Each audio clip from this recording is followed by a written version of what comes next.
esencia de la derecha política en el mundo, y con una tradición larguísima que se remonta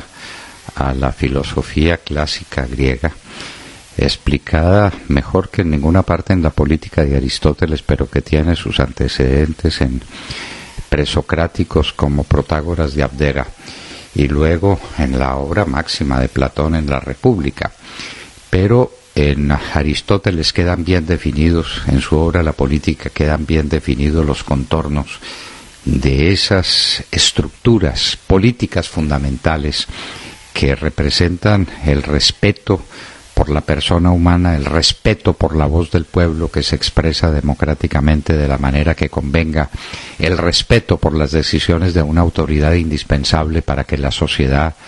sea posible y para que la vida del hombre en sociedad lo sea igualmente. Toda esa tradición aristotélica es recogida por Santo Tomás en la Suma Teológica, especialmente en la segunda, y en la descripción perfecta que hace el Aquinate sobre lo que se llama la ley natural, que es la participación de la criatura racional en la ley eterna de Dios y que envuelve los principios esenciales, inmutables, que aparecen nacidos de la misma naturaleza del hombre. De manera que la derecha finca sus raíces en una historia bien antigua y bien significativa desde el punto de vista filosófico. Y luego, en la modernidad, tenemos a John Locke, un gran seguidor de Santo Tomás de Aquino sin saberlo, porque recibe la obra tomista por interpuesta mano allá en sus estudios en Oxford. Y de John Locke ese tránsito pasa por la Revolución Francesa, desde luego, y por la Revolución Americana, primero en la Revolución Americana, después en la Revolución Francesa, que nutre toda la democracia contemporánea.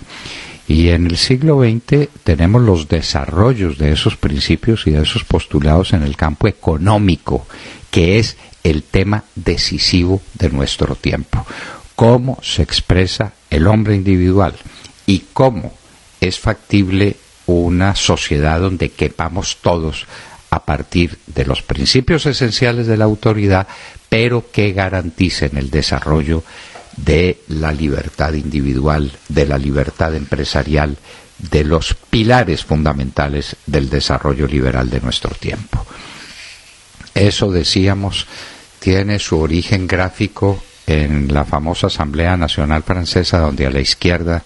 quedaban los jacobinos y quedaban los cordeleros, y a la derecha los girondinos y los monárquicos, y en la mitad una masa informe que era movida para un lado y movida para el otro, lo que se llamó el centro, que no tiene personalidad, que ora está con la izquierda, ora está con la derecha, sin que se sepa nunca por dónde ni por qué. Pues estábamos desarrollando esos principios, recordando los grandes defensores de la derecha en el mundo contemporáneo, que tiene muchas de sus raíces en la escuela de Friburgo, donde aparecen los grandes pensadores de derecha, especialmente Hayek, que vendría luego Karl Popper con su Sociedad Abierta, Ludwig von Mises, esencial promotor de las ideas filosóficas de la derecha desde su obra inmortal La acción humana. Pues bien, con todo ese bagaje nos presentamos sin ninguna duda y sin ninguna discusión posible para nosotros como la derecha, que desde luego no es ser amigos de Hitler y de Mussolini como lo plantean los que detestan la derecha y la quieren caricaturizar con esos extremos grotescos. Los grandes enemigos de todas las formas del totalitarismo somos los de la derecha, porque la derecha defiende el principio de autoridad, pero defiende el principio de la libertad humana. Allá los diques fundamentales que se oponen a la invasión de la izquierda totalitaria en el mundo somos los de la derecha. Muy bien, ¿por qué estamos en estos antecedentes en este momento? Porque está pasando ya lo que nos temíamos. Cuando uno se declara de centro y de centro-centro, como decía algún chistoso, porque ya hay centro de izquierda y hay centro de derecha, y los de centro de derecha dan brinquitos para el centro izquierda, y entonces hay otros que son del centro-centro. Eso simplemente es chistoso, eso no es nada, eso no define una posición ante la vida, ni propone una definición política ni de ninguno de los grandes problemas del Estado. Pues lo que tenía que pasar pasó, y es que ya nos estamos disputando el centro. Ya los partidarios de una cosa que llaman algo así como Coalición Colombia, que son el señor Fajardo, que no está en ninguna parte, él sí que es cierto que está bueno para el centro. No, como no está en ningún lado, déjenlo ahí en la mitad, mirando para un lado y para el otro, sin entender lo que pasa en el uno ni lo que pasa en el otro lado del espectro político. Y está la señora Claudia López y está el señor Robledo, que sorprendentemente ahora aparece de centro. Entonces es el centro,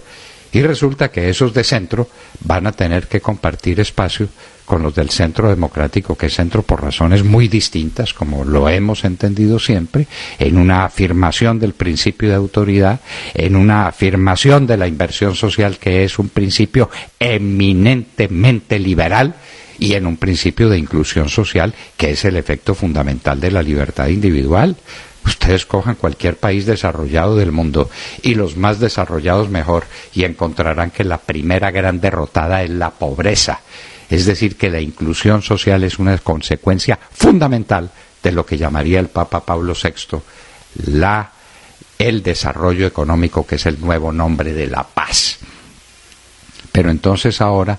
pelea por el centro. ¿Quién es el que está en el centro y quién es más del centro que el otro? Ahí pues van a tener esa discusión entre Fajardo y Duque, a ver quién está en el centro y quién no está en el centro. Todo por el miedo de decir, estamos a la derecha, con lo que eso significa.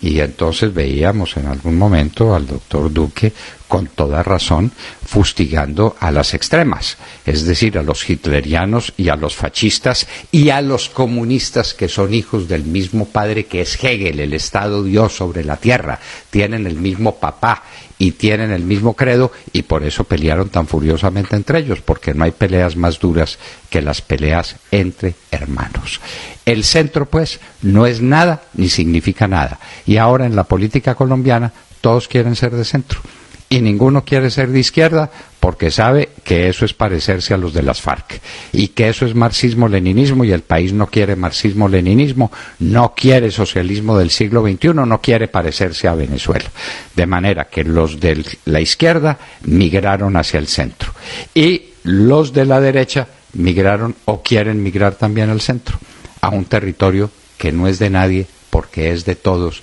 en una confusión, en un caos que el país no se merece. Estas elecciones van a ser definitivas para el proceso de recuperación de una nación arruinada, vuelta a pedazos, vuelta a trizas. A esa nación hay que decirle dónde están los que aspiran a gobernarla y los que aspiran a hacer las leyes para respaldar ese gobierno. Ideas perfectamente claras y nítidas, como las que hemos querido expresar cuando hemos estado explicando en qué consiste ser de derecha. Para nosotros bien claro, que alguien nos explique en qué consiste ser del centro en estos momentos, cuando en el centro están todos. Lo mismo Claudia López, que algunos que expresan la derecha que está contenida en el centro democrático y quieren convertir de centro, no sabemos por qué ni para qué. Acaban de escuchar el editorial del doctor Fernando Londoño en La Hora de la Verdad en Radio Red a las 7 de la mañana, 24 minutos.